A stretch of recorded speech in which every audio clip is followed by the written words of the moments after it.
पुण्यामध्ये विसर्जन मिरवणूक जी आहे ती सुरू असल्याचं आपल्याला पाहायला मिळतंय।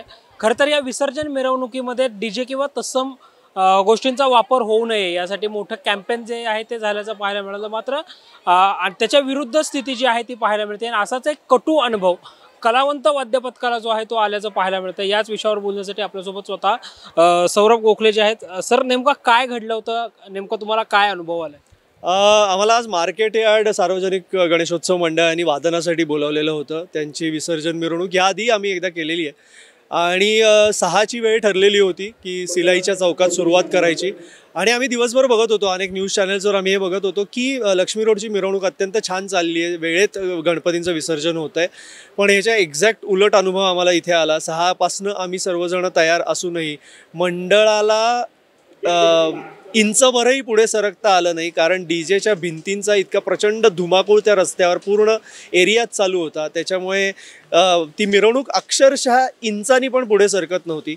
अखेरीस मी, सिद्धू, आम्ही काही कलाकारांनी जाऊन तिथे गणपती बाप्पाला वंदन केलं, दर्शन घेतलं बाप्पाचं आणि तिथे आम्ही हा निर्णय घेतला कारण तिथे हे लक्षात आलं की हे शक्यच नाही आहे। म्हणजे तिथे आम्हाला एकमेकाचं बोलणंही ऐकू येत नव्हतं। इतकी भीषण परिस्थिती आज अनुभवली आहे की आपण पारंपरिक वाद्यांकडे लोकांनी वळावं आणि हा उत्सव एका वेगळ्या पद्धतीने साजरा व्हावा, जास्त लोकहितकारक दृष्टीने साजरा व्हावा यासाठी प्रयत्न करतोय। आणि जितकं ते कॅम्पेन लोक करायचा प्रयत्न करत आहेत तितक्या त्याच्या दुप्पट वेगाने डीजेच्या भिंती वाढत आहेत आणि आज जी नृत्य पाहिली आहेत, आज ज्या भीषण पद्धतीचं संगीत तिथे वाजताना पाहिलंय, ज्या पद्धतीने लोकांना गणपतीच्या मूर्तीसमोर नाचताना पाहिलंय, अत्यंत किळसवाणा प्रकार होता। आणि मग आम्ही शेवटी निर्णय घेतला की इथे थांबून हाती काही लागणार नाही आहे।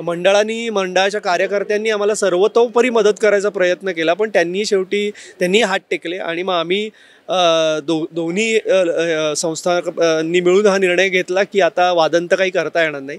त्यामुळे आम्ही छोटासा एक गजर करून, एक कल्लोळ घेऊन ध्वजवंदन करून शेवटी वादनाला पूर्णविराम दिला आणि तिथून बाहेर पडलो। पण हे खूप खेदजनक होतं, कारण या पद्धतीचा अनुभव पारंपरिक वाद्य जे वाजवतात त्यांना येणं हे सगळ्यात दुर्दैवी आहे। आणि हा उत्सव एका फार विचित्र पद्धतीने आता एका विचित्र रस्त्याकडे चालला आहे, विचित्र वेकडे चालला आहे असं मी म्हणेन। कारण हे फार म्हणजे आजचा अनुभव आमच्या सर्वांसाठीच फारच हार्टब्रेकिंग होता आणि मी हे कधी इमॅजिन केलं नव्हतं पुण्यात या पद्धतीने विसर्जन मिरवणुकीचा अनुभव मला येईल, कारण मी या ढोलताशाच्या कल्चरमध्ये, या गणेशोत्सवाच्या कल्चरमध्ये वाढलो आहे आणि हे या पद्धतीने अनुभवाला लागेल हे खरंच दुर्दैवी आहे। तर आपण सर्वजण याचा विचार करूया आणि कुठेतरी हे आपल्याला चांगल्या पद्धतीने पुढे नेता येईल का यासाठी प्रयत्न करूया। आपल्या ढोलताशा पथकामध्ये एकूण किती वादक या दरम्यान या मंडळामध्ये होते आणि असे प्रसंग पुन्हा कोणाच्याच बाबतीत येऊ नयेत म्हणून तुम्ही काय आवाहन कराल? 50 जे आपल्याला साधारण रिस्ट्रिक्शन असतं, 40 ढोल 50 ढोल, त्या पद्धतीने आम्ही तेवढेच वादक होते आणि बाकी मदतीला मंडळी होती। सो सगळं मिळून साधारण 100 ते 110 अशी वादक संख्या, म्हणजे रादर सदस्य संख्या घेऊन आम्ही तिथे आलो होतो आणि जेवढं म्हणून नियमात बसेल तेवढंच करायचं असं डोक्यात होतं आणि त्या पद्धतीने गोष्टी घडत होत्या, पण पुढे नाही करता आलं। आणि एकच गोष्ट आपल्या हातात असू शकते, ते म्हणजे आपण स्वतः, मंडळाचे कार्यकर्ते अनेक आहेत, तर मी सर्व मंडळांना हे आवाहन करेन की अनेक ढोलताशा पथकं पुण्यात आहेत, अनेक चांगली वादक मंडळी तुम्हाला आजूबाजूला दिसतात।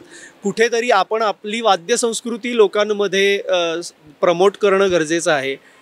डीजेनी जे आपल्याला त्याचे दुष्परिणाम हेल्थ रिलेटेड जे पाहायला मिळतात ते कुठेतरी आपणच आपल्या लोकांवर लादतोय हे मला वाटतं कुठेतरी आपल्याला रिअलाईज होणं गरजेचं आहे।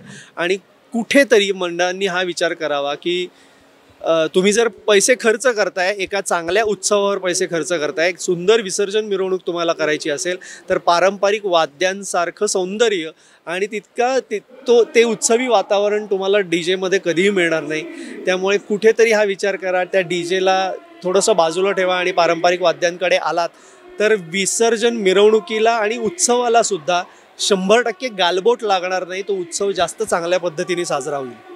निश्चितच तर कलावंत वाद्य पथक जे आहे त्या वाद्य पथकाला डीजेमुळं आलेला जो काही विदारक अनुभव होता त्या अनुषंगाने आपण अभिनेते सौरभ गोखले यांच्याशी चर्चा केलेली आहे। कॅमेरा पर्सन निलेश लोहारसह संकेत देशपांडे, टॉप न्यूज मराठी, पुणे।